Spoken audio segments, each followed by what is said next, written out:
Hi, I'm Jim Witter, Program Coordinator with the Wood County Park District. And this is the next installment of the Backyard Naturalist series. You'll notice that we are not in the backyard.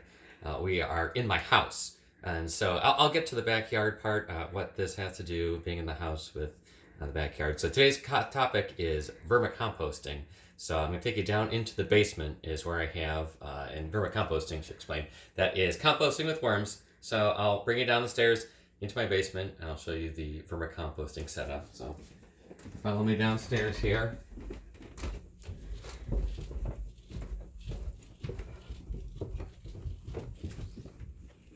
So we have our vermicomposting setup here. This is called the urban worm bag. So actually it has kind of this little bag. The worms sit down in there. I did build this stand. I could do a whole other episode on how building the stand went. Sort of a long story, which I won't get into right now. You can post a comment and a question if you want to know that whole story. But we're just going to go ahead and show you. We get started. I'm about to feed the worms here.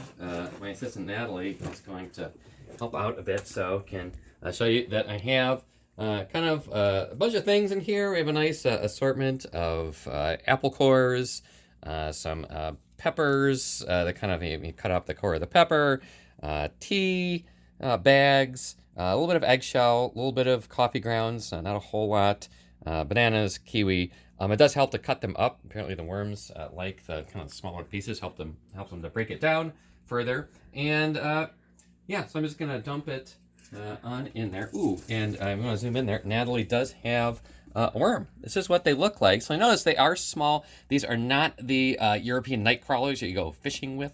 You get at Walmart. Not the ones in your backyard. These are called red wigglers. So they're small and they are best for composting.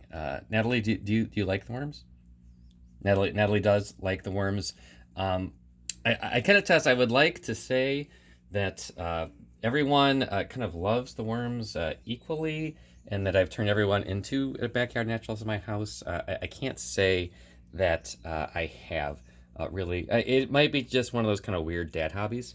But I'm okay with that. Maybe later on the family will grow to accept these worms. Maybe they'll grow up to be naturalists. Maybe they'll do other things. That's what I'm imagining.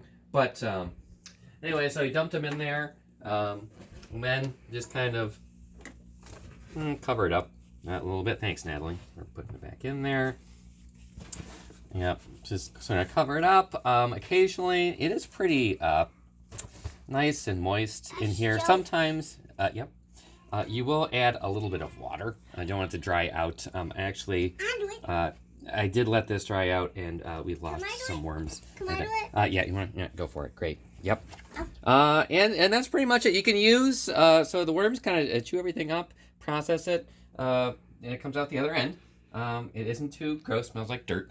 And you can use this to fertilize your garden, of course, recycling your vegetable, food scraps, and it's great. So thanks so much for joining us for the next Backyard Naturalist, and we'll see you in about a week.